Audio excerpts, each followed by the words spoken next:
Continuamos con la serie Mi realidad en Cristo. Hoy quiero darle un pequeño giro. Algo fue que sentí. Así que vamos allá. Hemos estado hablando hasta ahora. Hemos visto cómo fue que nacimos de nuevo. Nos dimos cuenta que esto no fue voluntad de hombre. Nos dimos cuenta que el hombre no hizo nada para poder ejercer este nuevo nacimiento, o provocar este nuevo nacimiento. ¿Cómo fue que se hizo posible este nacimiento? Hablamos de la promesa y el cumplimiento de esta promesa. Y el domingo pasado hablamos de Cristo como nuestro testador, mediador y fiador. Amén. Así que vamos a ver cómo hoy. Quiero que vaya conmigo rápido al libro de 2 de Corintios capítulo 5, versículo 17.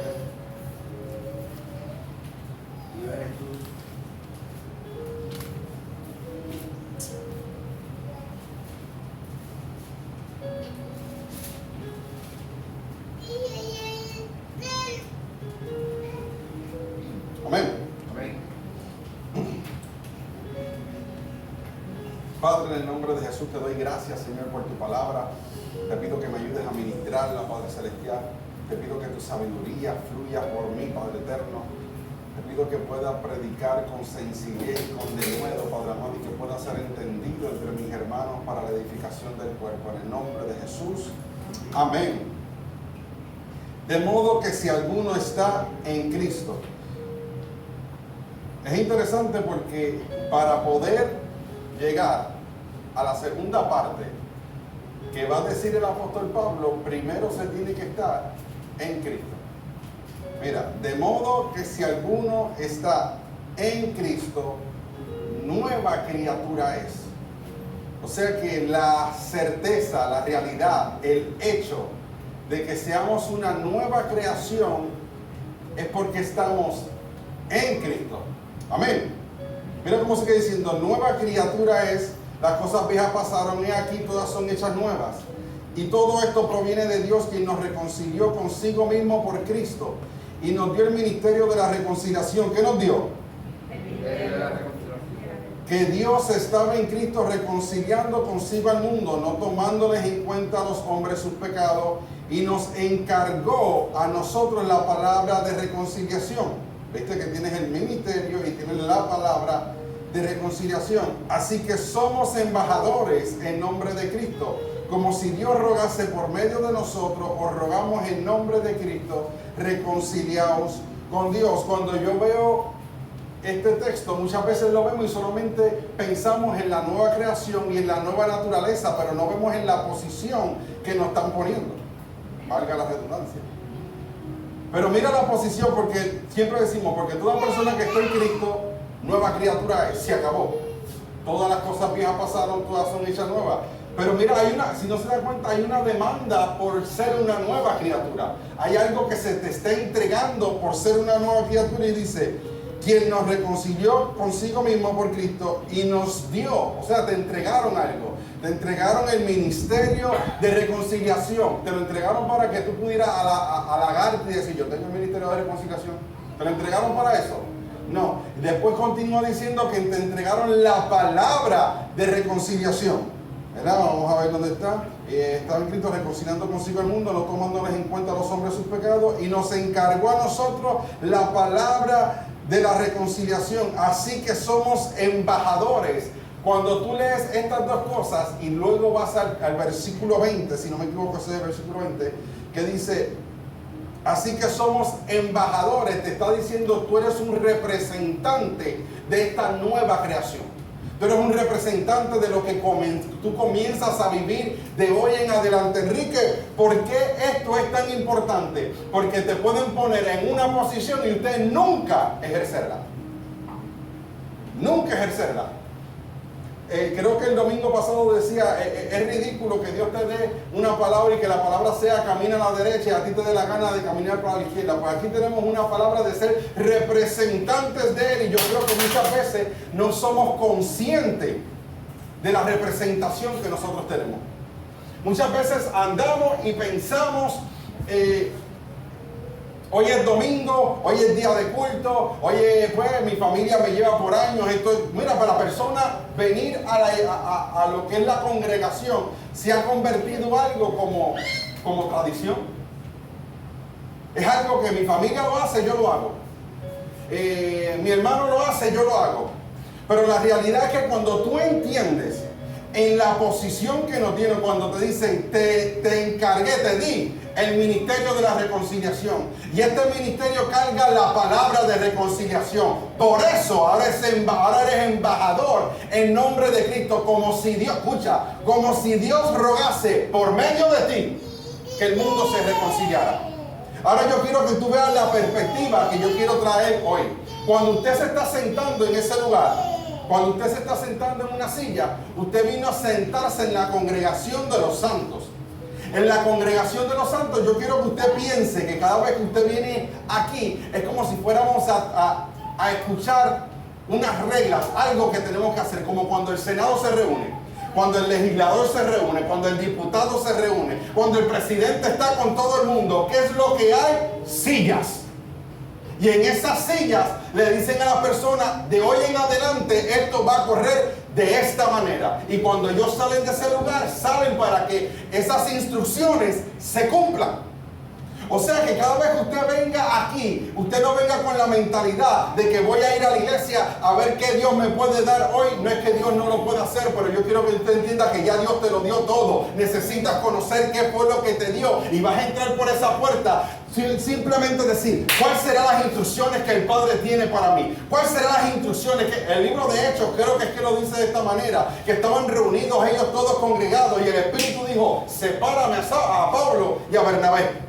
¿Para qué? Para una asignación. Cuando usted se siente, usted viene con la mentalidad, yo voy a ser asignado a algo, yo voy a ser mandado a algo, yo voy a ser otorgado a algo. Pero cuando yo vengo simplemente con la mentalidad, ay, estoy sufriendo, ay, que me duele esto, que me duele lo otro. Esa es nuestra condición humana. No estoy diciendo que no le va a doler nunca. No estoy diciendo que en algún momento usted no se vaya a quejar. Si dijera eso, soy un mentiroso, porque yo soy a lo mejor el primero que se queja. Lo que yo quiero que usted entienda es que tenemos que dominar esa mentalidad y decir, es verdad que me duele, es verdad que quisiera quejarme, pero mi realidad es distinta a lo que mis sentidos me están dictando. Entonces cuando yo vengo aquí a la iglesia, yo vengo con una mentalidad no de mendigo, sino de hijo, de un diputado, de un embajador, de una persona de autoridad, no de una persona. ¿Qué pasa? Los pensamientos cambian. Cuando yo vengo, por eso yo digo que esto no va a ser una iglesia común. Usted va a venir aquí a entrenarse. Usted no va a venir aquí a pasar un ratito. Bueno, terminamos el culto, nos saludamos, nos besamos. Qué bueno, ¿para dónde que vamos a ir a comer? No, usted viene a cambiar de mentalidad. Porque el mundo está siendo agresivo. Nosotros tenemos que ser más agresivos todavía. Tenemos que cambiar la mente de la iglesia. ¿Para qué? Para que el sistema no nos coma. Pero mientras tengamos la mente evangélica pentecostal de que venimos a la congregación y simplemente vamos allí porque pues eso es lo que nos han enseñado año tras año. Siempre, se lo pregunté hace 2 semanas y se lo vuelvo a preguntar. ¿Por qué nos congregamos? ¿Cuál es el propósito de congregarnos? Porque la realidad es, si usted dice no, para buscarle a Dios, Dios se puede buscar en su casa, o es que usted lo busca a Dios cuando está en su casa. Para la presencia de Dios, la presencia de Dios la ha visto usted, para que usted viene entonces aquí. No para que el Espíritu Santo se mueva, el Espíritu Santo se puede mover en tu casa porque Él te habita. Hermano Enrique, entonces, ¿qué es lo que estamos haciendo aquí? Estamos aquí reunidos los del gobierno de Dios para poder impartir eso al mundo de afuera. Si yo no tengo ese entendimiento, simplemente voy a venir como un necesitado y no como una persona de autoridad. Mira quién usted es. Al que se le entregó el ministerio de la reconciliación. El que tiene la palabra de reconciliación y por eso eres embajador. Te hago una pregunta.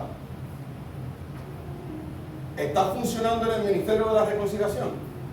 ¿Estás hablando de la palabra de reconciliación? Porque te apuntaron a ti y a mí como embajadores, como representantes de un gobierno, de un reino.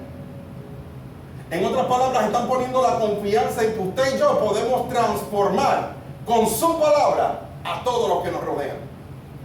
Por eso te dieron el ministerio, el servicio de reconciliar. la palabra de reconciliar y la posición de un embajador. ¿Cuál es esta posición? Un embajador es aquel que puede hablar como el presidente con la misma autoridad del presidente. Cuando el embajador habla es como si el presidente estuviese hablando. Por eso lo primero que un embajador tiene que conocer es la constitución del gobierno que representa. Cuando este embajador conoce la constitución, ¿qué se dice? ¿Verdad? Lo dije bien. La constitución de su gobierno, cuando él no habla de acuerdo a su opinión. Él no habla de acuerdo a lo que está pasando. Las cosas se pueden ver malas y el embajador nunca va a hablar de acuerdo a lo que está viendo. Él nunca va a hablar ni tan siquiera su opinión. Si dice, bueno, ¿qué es lo que tú piensas con lo que está pasando en Irak? Él no va a dar su opinión. Dice, la constitución de los Estados Unidos dice tal cosa. Sí, pero yo quiero su opinión. Es que yo no vine por voluntad propia. Yo vine a representar a alguien que es mayor que yo, y cuando yo hable es necesario que el poder de Dios sea respaldado. Cuando tú hables es como si Dios mismo estuviese hablando. Por eso no lo vemos, porque se nos hace tan difícil. Cuando yo hable como si él hablara, Enrique, eso es imposible. ¿Qué le dijo Dios a Moisés? Tú serás por Dios y Aarón será por profeta. Pero no lo podemos ver. Nosotros tenemos una mentalidad tan pequeña. Tenemos una mentalidad tan diminutiva que yo no lo puedo hacer, y todavía no hemos entendido nuestra unión con Cristo. Mientras no entendamos nuestra unión con Cristo, siempre vamos a tener una queja. Entonces, cuando tú miras para el lado, hay una canción que le gusta a los nenes, que es de Manny Monte. Ya no la ponen hace tiempo, pero me tenían loco con esa canción. La canción era el título era Mira para el lado. Y es que él decía, se le explotó una goma y él decía, no tengo respuesta, no tengo otro, no tengo para aquí, para allá. Era una quejadera. Pero el nene entonces en ese momento le dice, papi, pero mira para el lado. Había un cojo tratando de llegar a otro lugar, pero yo tenía un carro. La queja era que había que cambiar la goma. Entonces en uno él dice, mira para allá, lo que tengo es avena nada más, vamos a comer avena nada más. Y el nene está mirando la televisión y ve niños hambrientos sin nada que comer, y le dice, pero papi, mira para el lado. Y el problema de nosotros es que nosotros estamos enfocados tanto en nuestras circunstancias, tanto en nuestro entorno, que todavía no hemos visto en el lugar que nos posicionaron. Todavía no hemos entrado en este entendimiento, en este conocimiento de lo que Cristo hizo por nosotros. Por eso yo lo digo, la iglesia todavía se ha quedado en que fueron 3 clavos, una cruz, murió, resucitó y se acabó. No, fue mucho más. Hay una unión con Él. Algo que dijo Verónica, que a mí me encanta. Una cosa es estar relacionado con Él, otra cosa es estar unido con Él. Para yo relacionarme con alguien, no necesariamente tengo que ser uno. Por eso cuando usted lee la Biblia, en la Biblia lo único que usted va a encontrar es que estamos unidos con Él, en comunión con Él. En ningún lado vas a encontrar relacionados con Él. Somos uno. La gente cuando te ve a ti se supone que vea al que tú representas. Por eso eres un embajador. Y no solamente, el problema que tenemos es que queremos llevarlo de embajador simplemente con un dialecto. Como yo digo, la gente puede entrar por ahí sin conocer nada de Jesús y a los 3 meses está hablando igual que nosotros. ¿Cómo estás? En victoria. Gloria a Dios, más que bendecido. Ave María, todo lo puedo en Cristo que me fortalece. Tiene el lenguaje, lo que no sabe manifestar la vida. Y tenemos que entender que una vida no se puede manifestar hasta que yo haga clic con ella. Hasta que yo entienda que yo soy uno con esa vida. Mientras tanto, yo voy a seguir viendo la vida del viejo hombre. Del hombre con el que yo viví por tantos años, que ya no existe, que ha sido crucificado con Cristo, que ha sido sepultado en Cristo. Mientras yo no entienda eso, no voy a poder entender que yo soy un embajador de este reino. Yo nunca he visto un embajador endeudado. Usted sabe que el único que no paga nada en el mundo es el embajador. Las palabras que pusieron en la Biblia no fueron por ponerlas. El que tiene las deudas paga, ¿sabe quién es? El embajador. El que hace que sus niños vayan a la escuela sin pagar nada, ¿sabe quién es? El embajador. Que tiene la luz paga, que tiene el agua paga, ¿sabe quién es? El embajador. ¿Por qué? Porque es representante de todo lo que es el gobierno. Fíjense, de las gotitas esas, se lo de menos. Es el representante. Mira qué importante a nivel secular es un embajador, que el embajador no tiene por qué preocuparse de nada de lo que es la vida cotidiana. Dime que eso no se parece a lo que dijo Pedro. Vamos a buscar a Pedro. Eso no estaba aquí, pero Pedro quiere que lo leamos.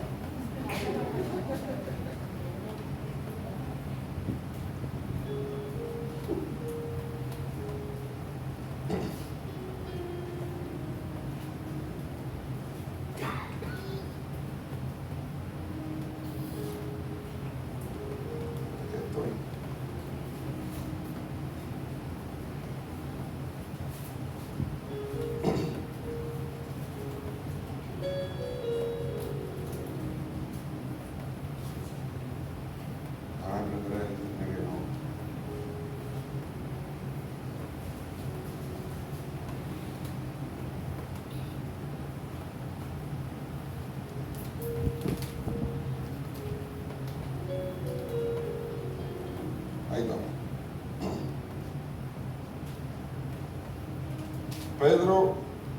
Segunda de Pedro 1:3. No lo encuentre, dígame por favor.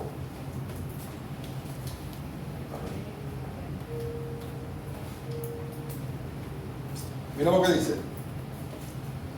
Como todas las cosas que pertenecen a la vida y a la piedad. ¿Cuántas cosas? Todas. Y en todo nos falta ¿cuánto? Nada. Como todas las cosas que pertenecen a la vida y a la piedad nos han sido dadas por su divino poder mediante el conocimiento de aquel que nos llamó por su gracia y excelencia, por medio de las cuales nos ha dado preciosas y grandísimas promesas para que por ellas llegaseis a ser participantes de la naturaleza divina, habiendo huido de la corrupción que hay en el mundo a causa de la concupiscencia. ¿Se dieron cuenta que le dieron todo? Dígame que usted no tiene un trato de embajador. No nos hemos dado cuenta. ¿Por qué? Porque estamos enfocados más en nosotros que en el reino.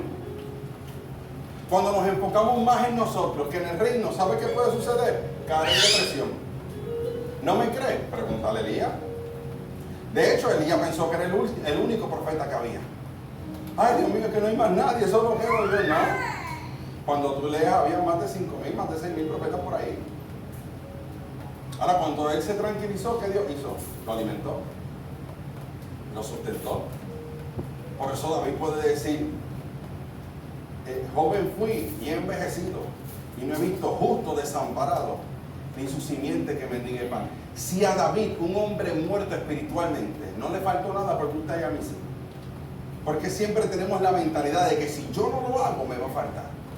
Yo no estoy diciendo con esto que no trabaje, porque es que la gente se va a los extremos. Usted tiene que trabajar. Pero mientras usted confíe en el Señor va a poner las cosas a su favor. A veces nos frustramos. Voy a usar mi ejemplo. Entonces digo, bueno, yo quiero hacer X cantidad al día. Y vamos a poner que dije $100. Yo quiero de ganancia $100. Y hice 60. Mira. Yo sabía. Esto no me da para nada, son 60 pesos. Pero lo que no hemos visto, como esos 60 pesos te van a servir de bendición. ¿Cómo te van a servir? Te van a ser útil. A lo mejor hoy hiciste 60, te quedaste 40 menos, pero a lo mejor mañana hiciste 200. Y no estás viendo el favor de Dios en tu vida simplemente porque te estás enfocando en ti, en mi necesidad, lo que yo necesito. Ay, Señor, es que sí, como si el Señor no supiera lo que tú tienes. De hecho, Jesús lo resumió de esta manera. Mira, olvídense de lo que ustedes necesitan. Si ustedes quieren crecer, no pueden aumentarse dos codos. Mira las lirias del campo, ellos no trabajan ni tejen, el Señor las alimenta. Mira los pájaros, ellos no hacen nada. No son más importantes ustedes que ellos. Él sabe, y después dice, Él sabe que ustedes tienen todas las necesidades de eso, y después dice, pero, primeramente, no cuando te dé la gana, no cuando tú piensas que el reino viene, que el reino es primero, y después te dicen, no, hoy es martes, hoy voy yo primero, miércoles después yo, y le entregamos otra vez la vida, o domingo y miércoles es el reino, y los demás días pues me pongo yo primero. No funciona así. Primeramente buscar el reino de Dios y su justicia, y las demás cosas serán añadidas. ¿Usted nunca se puso a pensar cómo rayos es que los apóstoles podían sustentar su familia? Porque ellos estaban detrás de Jesús 3 años y medio. Solamente saber que Jesús en su primer día, cuando está viendo a Pedro, le dice, boga mar adentro, que voy a hacer una pesca milagrosa. ¿Cuánto pudo generar Pedro de eso? ¿Cuánto pudieron generar los demás de? Es que nosotros a veces pesca milagrosa y pensamos 15 peces para que un barco se esté hundiendo. Mi santo, tiene que haber peces. Para que llamen a otra barca y que la otra barca también se esté hundiendo, tienen que haber peces. ¿Qué cantidad de dinero él hizo ahí? La pregunta que tenemos que hacer: con lo que cojo, soy buen administrador. Amén. Vamos a seguir, que este no es el tema. Cuando comencé a ver lo de la posición que Cristo nos estaba dando, me acordé de Mefiboset, que cuando el rey David lo llama para acortarlo, el rey David lo llama y le dice: mira, yo te voy a devolver todas las cosas que eran de tu padre. Tú lo que vas a sentarte en la mesa. ¿Dónde se iba a sentar? Para sentarse en la mesa iba a estar al lado del rey, ¿cierto, falso? Iba a estar al lado donde se sientan los hijos con el rey, donde está la familia real, ¿cierto? Y este hombre, en vez de verse parte de la familia real, se vio como un perro.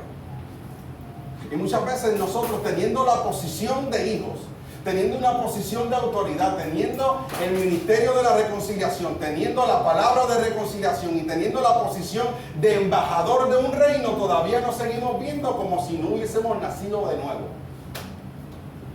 Por eso yo digo, nosotros muchas veces se está predicando de tantas cosas, pero todavía no conocemos quiénes somos nosotros mismos. ¿Para qué es la Biblia? Para yo conocerme. Porque estoy conociendo al Enrique de antes, al que todo el mundo conocía. De hecho, cuando usted va a segunda, mira, vamos a ir rapidito ahí. Segunda de Corintios, capítulo 5. Creo que es el 16. Vamos a leerlo desde el 14. Segunda de Corintios 5, 14 dice: porque el amor de Cristo nos constriñe pensando esto, que si uno murió por todos, luego todos murieron. Y por todos murió, para que los que viven ya no vivan para sí, sino para aquel que murió y resucitó por ellos. De manera que nosotros de aquí en adelante a nadie conocemos según la carne. O sea que usted mismo no se puede conocer de acuerdo a la perspectiva que usted tiene de usted mismo. ¿Qué decimos? Ay, es que yo soy bruto, la perspectiva suya. Ay, es que yo no puedo fluir así, la perspectiva suya. Ay, es que yo no puedo predicar como predica fulano o fulana, la perspectiva suya. Porque aquí nos dice que a algunos se les entregó el ministerio de reconciliación. Dice que a todos los que han nacido en Cristo tienen ese ministerio. Para tú tener el ministerio de reconciliación, y la palabra de reconciliación quiere decir que tú estás capacitado para hacerlo, para ser un representante del reino. Perspectiva humana es lo que tenemos nosotros muchas veces. No es que yo no puedo. Hermano Enrique, dame un ejemplo de una perspectiva humana. Moisés, yo soy Gago. Perspectiva humana. Mira lo bueno que es Dios. Dios te dice: tú estás viendo el problema y yo hace rato arreglé ese problema. Ahí está tu hermano Aarón. Y por eso le dice: tú vas a ser como Dios y él va a ser como profeta. Tú le vas a hablar a él y él le va a hablar al pueblo. Mientras tú sigas viendo la deficiencia tuya, nunca vas a ver la competencia de Cristo en ti. De que eres un ministro competente de un nuevo pacto. Ahora tienes que desarrollarte a ese nivel. Tienes que capacitarse a ese nivel. ¿Por qué? Porque eso es lo que usted va a hacer, que usted sea un ministro eficiente en este reino. De lo contrario, la perspectiva humana. No, fulano no sabe orar. ¿Qué es tener una buena oración hoy en día? Tener elocuencia, tener un buen léxico, decir las palabras correctas, una acción correcta, algo que, mira, que tú digas algo impecable, que no gaguees cuando estés orando. Una oración es hablar con Dios. Si yo gagueo hablando con usted, imagínese con Dios. Mire las predicaciones gagueo. Imagínese hablando con Dios. Hoy en día queremos llevar a la perfección algo que Dios nos demandó. Ay, no, yo quiero orar como fulano de tal. Es que cuando fulano de tal ora, en la carne lo está viendo. Porque Dios va a escuchar al que tiene a un buen vocabulario, un buen léxico, como aquel que lo único que sabe decir es, en verdad, Padre, te digo, para él no hay una diferencia. Para nosotros sí, ay, nos molesta, mira, dijo en verdad. No. Pero mientras nuestra mente siga así religiosa, carnal, con la perspectiva humana, nunca vamos a ver lo que Dios hizo en este nuevo nacimiento. Amén. Vaya conmigo.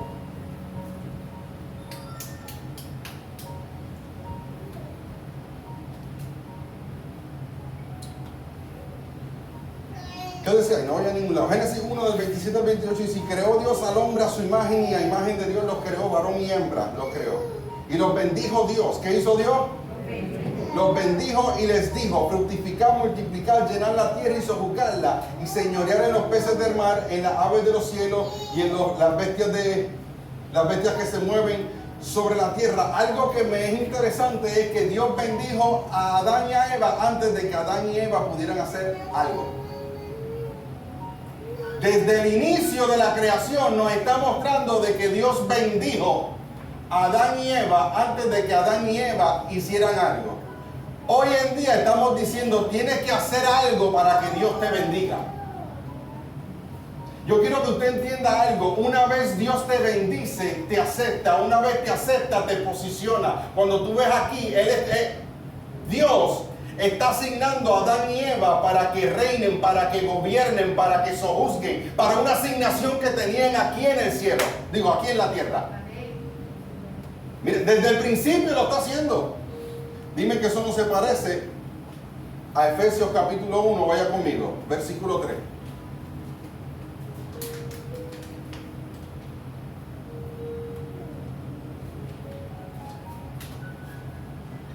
¿Estamos ahí? Amén. Mira cómo dice: bendito sea el Dios y Padre de nuestro Señor Jesucristo, que nos bendijo con toda bendición espiritual. ¿Con cuántas? Con todas. Cuando yo escucho esa palabra, yo no puedo tener mentalidad de escasez, hermano. Yo no puedo tener una mentalidad de imposible. Yo no puedo tener una mentalidad que sea hoy sí, mañana no. Hoy sí, mañana no. Hoy soy bendecido, mañana no soy bendecido. Te hago una pregunta: ¿estás en Cristo? ¿Sí o no? Porque yo no puedo decir estoy en Cristo hoy y mañana me siento en escasez. Porque una de las cosas que nos habla y nos establece Pablo, que dice: mira, no se dejen engañar por esta gente. Ustedes en Cristo están completos. ¿Cuánto falta en lo completo? Nada. ¿Dónde hay escasez? En una mentalidad que tiene una perspectiva y una opinión propia. Se lo voy a mostrar por la palabra también. ¿Habían cuántos panes y cuántos peces? Para alimentar más de 15,000 personas. En la mente de los discípulos había perspectiva humana. Y decía: esto no va a dar. Y a lo que nosotros llegamos, ellos empezaron a calcular esfuerzo propio. Es lo que hacemos. Dios te da una palabra y ¿qué hacemos? Calcular. Espérate. Dios me dijo que tengo que ir a llevar comida, el arroz tanto, la carne tanto. Ya, che, son 10,000 personas. Dios mío, yo no puedo darle comida a 10,000 personas. Como un representante de un reino que nunca ha padecido escasez no puede. Piensen en eso. ¿Por qué? Porque estás contando con tus recursos. Estás contando con tu dinero. Eso fue lo que hicieron los discípulos. Mira que tú quieres que alimentemos a esta gente. Si nosotros llegamos al pueblo, cuando regresemos, muchachos, van a pasar más de 12 horas. Es imposible. Dile a esa gente que se vaya para su casa para que puedan llegar ellos al pueblo. Esfuerzo propio. Cuando Jesús dice: ¿qué es lo que hay? Mira, tantos panes, tantos peces. Dámelo. Saca tu vida de tu vida ya y comienza a vivir la mía. Porque la tuya está limitada. Cuando no entendemos eso, ¿qué estamos viendo? Perspectiva. Lo que yo pienso, lo que yo creo, lo que me parece. Por eso el apóstol Pablo también nos enseña algo. Oye, esto es por fe, no por lo que tú estás viendo. Y esas cosas lo sabemos hasta que, ¡boom!, vino la tormenta. Cuando vino la tormenta, como no somos muchas veces practicantes de lo que hemos enseñado, o lo que usted viene a sentarse aquí en el lugar de autoridad, donde están los diputados, donde están los senadores, donde están los embajadores, como usted no se ve como uno de esos, usted viene y se va y no entendió nada. Pero aquel que viene con el conocimiento diciendo, yo voy a ser entrenado porque hay una asignación en la cual yo tengo que cumplir, y esa asignación solamente se puede cumplir en Cristo. Yo tengo que conocer lo que Cristo tiene. Por eso tenemos la mente de Cristo y no la mente del mundo. Así de fácil, así de sencillo. Bendito sea Dios y Padre de nuestro Señor Jesucristo, que nos bendijo con toda bendición espiritual en los lugares celestiales. ¿Dónde? En los lugares celestiales en Cristo, según nos escogió en Él antes de la fundación del mundo, para que fuésemos santos y sin manchas delante de Él. Lo interesante de esto es que tú piensas que Él te escogió cuando tú dijiste, Jesús te acepto. Ya Él te había apuntado antes de que tú lo hubieses aceptado a Él.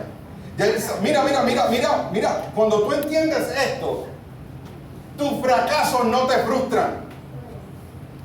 Porque el que conoce el final, te escogió desde el principio y dijo, aún en el fracaso de noviembre te escogí, aún en el fracaso de diciembre te escogí, aún en lo que va a suceder en el 2022 te escogí. ¿Por qué? Porque la vida de mi hijo va a ser manifiesta, va a ser impartida a través de ti. Cuando tú entiendes eso, que Él, que te escogió desde el principio, conoce el final, tú tienes la certeza de que va a haber cumplimiento. Por eso la Biblia dice que aquel que comenzó la buena obra en ti, la perfeccionará. Tú todavía te sigues viendo imperfecto, pero a los ojos de Él, wow, eres distinto. Perspectiva humana. Eres distinto. No, como Dios te ve, no es como se están viendo los hombres. De hecho, muchas veces no es ni como te estás viendo tú. Mientras tú te sigas viendo, tú te vas a seguir esforzando. Pero mientras tú comiences a ver la vida de Cristo en ti, son otros 20 pesos distintos. Porque tu vida no puede producir nada, pero la vida de Cristo en ti, solamente, mira, nos impresionamos por esta palabra, la supereminente grandeza de su poder, e ignoramos que nos habita. Wow. Cuando vino a mi mente esta palabra que nos bendijo con toda bendición espiritual en los lugares celestiales en Cristo, yo me hice esta pregunta: ¿dónde está Cristo? ¿Dónde está Él ahora? Ahí está el Espíritu Santo. ¿Dónde está Él? ¿Ah? Sentado a la diestra del Padre. ¿Verdad que sí? Vamos a ir rapidito, vamos a buscar esto. Marcos 16, 19. Vamos a ver 4 textos.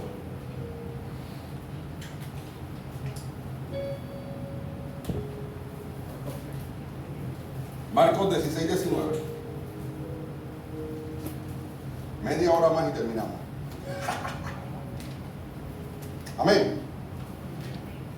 Mira lo que dice: y el Señor, después que les habló, fue recibido arriba en el cielo y se sentó a la diestra de Dios. ¿Dónde está sentado Él? A la diestra de Dios. Vaya conmigo rápido a Romanos 8:34.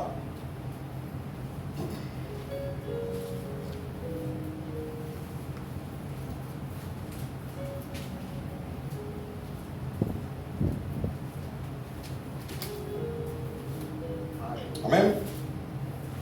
Mira lo que dice Romanos 8:34. ¿Quién es el que condenará? Cristo es el que murió, más aún el que también resucitó, el que además está a la diestra de Dios, el que también intercede por nosotros. ¿Dónde dice que está Cristo? A la diestra de Dios. Vaya conmigo al libro de Colosenses, capítulo 3, del 1 al 3. La voy a leer de la versión Nueva Biblia Viva. Amén. Mira cómo lo dice aquí. Puesto que ustedes resucitaron con Cristo, fijen la mirada en las cosas de arriba, donde está Cristo sentado junto a Dios en el sitio de honor. ¿Dónde está sentado Él? Llenen sus pensamientos de las cosas de arriba y no en las cosas de este mundo. Después de todo, ustedes están muertos y su vida está escondida con Cristo en Dios. ¿Se dieron cuenta que dicen que pongan? Voy a leerlo otra vez.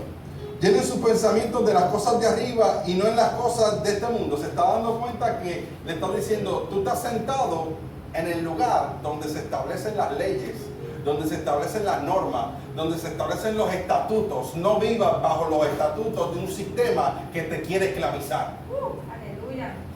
No vivas bajo un estatuto que te quiere esclavizar. Tú estás sentado donde se está diciendo la verdad. ¿Por qué quieres sentarte en un lugar o vivir en un lugar donde se predica una mentira? O donde se enseña una mentira. Amén.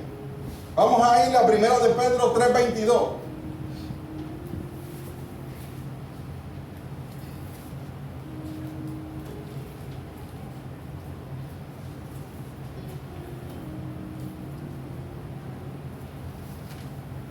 Amén.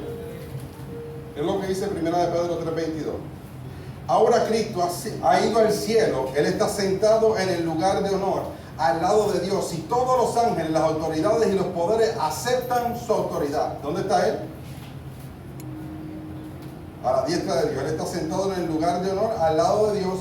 Y todo, ¿cómo lo dice la Reina Valera?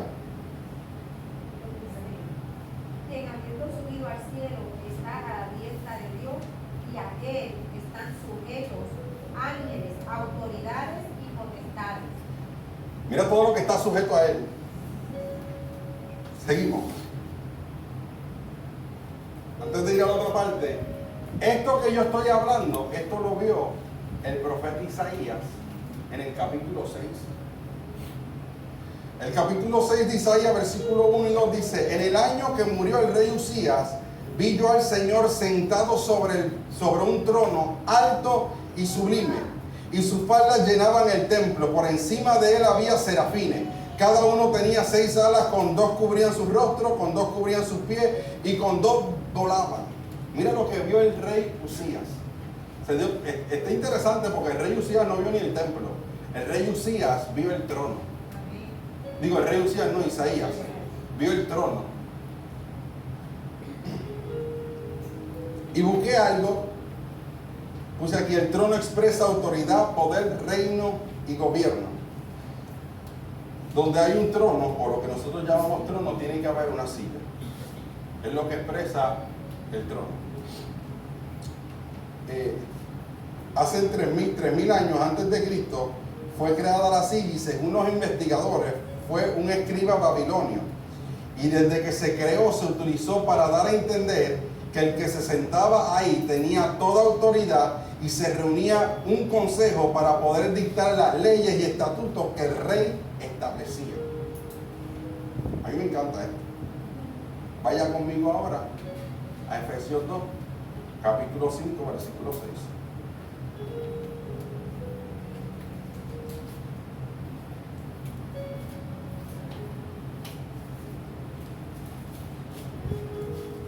Efesios 2, 5 y 6.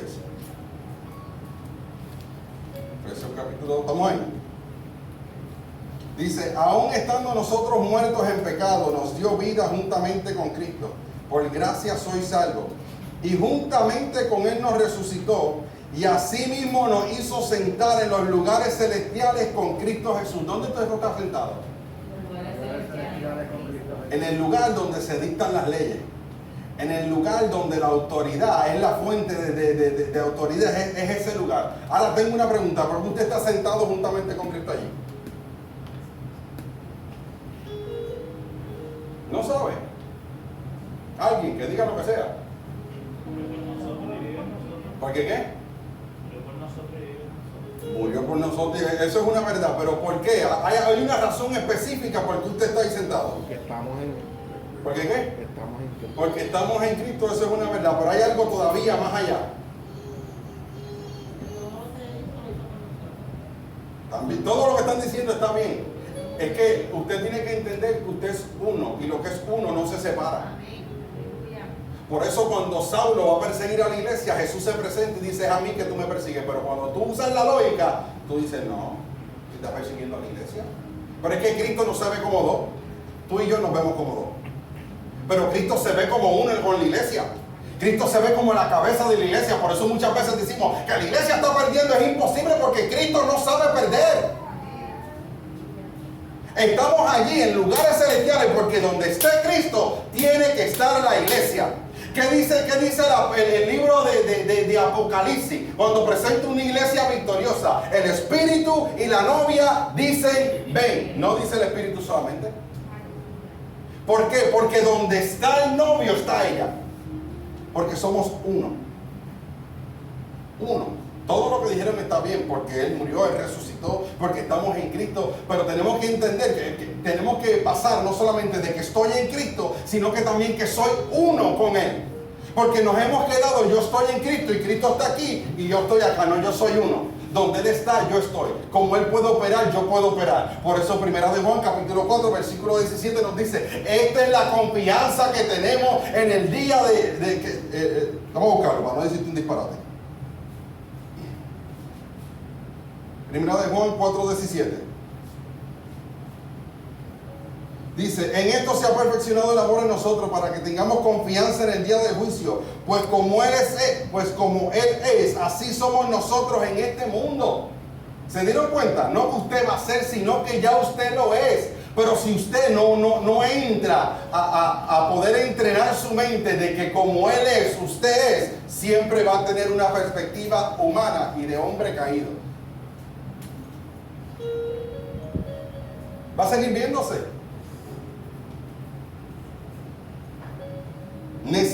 Nosotros como iglesia necesitamos comenzar a aprender a vivir de acuerdo a nuestra naturaleza. Y esta naturaleza es que estamos unidos a Él. Nosotros tenemos vida porque estamos unidos a Él. Él lo dijo de mejor manera en Juan 15. Voy a buscarlo rapidito. Juan 15 en adelante. O no lo busque, yo lo busco rapidito. Velo aquí.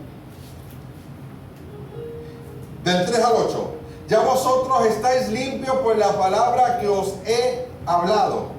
Permanecer en mí y yo en vosotros. Como el pámpano no puede llevar fruto por sí mismo si no permanece en la vid, así tampoco vosotros, si no permanecéis en mí. Yo soy la vid y vosotros los pámpanos. El que permanece en mí y yo en él, este lleva mucho fruto, porque separados de mí nada podéis hacer. El que en mí no permanece será echado fuera como pámpano y se secará, y lo recogen y lo echan en el fuego y arde. Pero mira ahora, si permanecéis en mí y mis palabras permanecen en vosotros, pedid lo que quieres y os será hecho. En esto he glorificado a mi Padre, en que lleve muchos frutos y sea así mis discípulos. Se dieron cuenta que él dice, mientras ustedes sepan, ustedes reconozcan que están unidos a mí y que todo lo que ustedes pueden hacer, lo pueden hacer desde mí hacia afuera, no desde su fuerza hacia adentro, no. Yo soy la vid y ustedes los pámpanos, y nos da la advertencia, fuera de mí nada puedes hacer, no puedes producir nada al menos que no sea algo caído. Pero cuando tú estás en mí, tú puedes producir, o no puedes producir, puedes manifestar lo que la vid produce, y esa manifestación hace que le dé gloria al Padre. Entonces te está diciendo, mientras tú estés en mí, pide lo que tú quieras. Eso es ser un embajador del reino, porque yo estoy conectado con la mente del presidente. Cuando yo hablo, parece que el presidente habló. Cuando yo dicto algo, parece que el presidente lo dictó. ¿Por qué? Porque he sido uno con el presidente. Lo mismo he sido yo uno con Cristo. Cuando Cristo habló, yo lo recibí, y ese poder que esté en Él comienza a emanar de mi vida desde el nuevo nacimiento. Por eso yo estoy en el lugar de honor. Por eso yo también estoy a la diestra del Padre. No porque sea bueno, es que me han hecho uno con Él. Nosotros tenemos un gran privilegio y no nos hemos dado cuenta. Nosotros estamos sentados en un lugar donde yo siempre lo he dicho, donde los ángeles nos mirarán y dirán cómo lo hicieron. La contestación es: no hicimos nada, simplemente aceptamos lo que Él hizo. Se acabó. No hay nada más. Cuando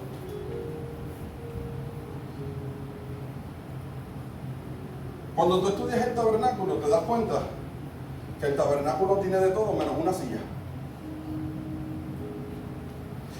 Yo busqué así, no todito. Si quieres los textos, después me dice, yo se los paso. Pero cuando miramos el tabernáculo de Moisés, yo puse aquí. Vemos un candelabro, 3 copas, un almendro, una manzana y flor, 7 lámparas, platos, cortinas, el velo que separaba, 11 paños tejidos, cuchara, jarra, aceite, el altar de bronce, la vara, el lavacro, las vestiduras, los sacerdotes, había todo eso, pero no había una silla. ¿Por qué? No había un rey que gobernara sobre ese templo. Los que estaban ahí tenían simplemente vestiduras sacerdotales, no tenían ni una vestidura real tan siquiera. Mas sin embargo, cuando venimos a este nuevo pacto, la Biblia nos enseña que por su sangre, ¿qué nos hizo a nosotros? Reyes y sacerdotes.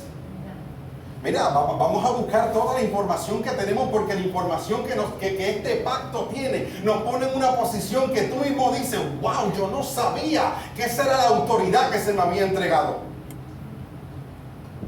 No había, entonces yo puse aquí, ¿cuál era el propósito entonces del tabernáculo? ¿Cuál era el propósito? Vamos a verlo. Hebreos capítulo 10, versículo 1.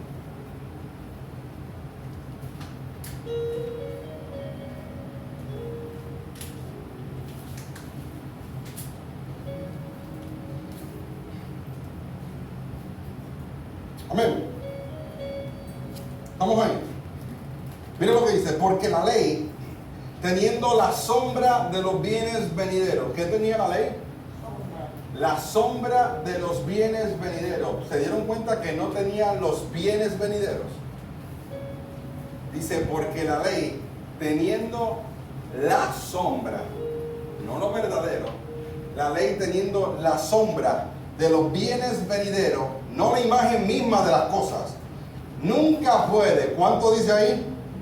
Nunca puede, por los mismos sacrificios que se ofrecen continuamente cada año, hacer perfectos a los que se acercan. De otra manera, cesarían de ofrecerse, pues los que tributan este culto, limpios una vez, no tendrían ya más conciencia de pecado. O sea que el propósito del tabernáculo era mostrarte lo que iba a venir. Lo dice bien el primer versículo. Porque la ley, teniendo la sombra de los bienes venideros. El tabernáculo, la ley, todo eso simplemente te apuntaba a una persona. Esto simplemente lo que quería hacer tu maestro, que a veces pensamos, yo lo contesté ayer, vemos la palabra ley y pensamos que estamos viendo al diablo de frente. Y realmente la ley era el maestro que te estaba apuntando para que tú vieras lo verdadero. Para que tú pudieras entender lo genuino.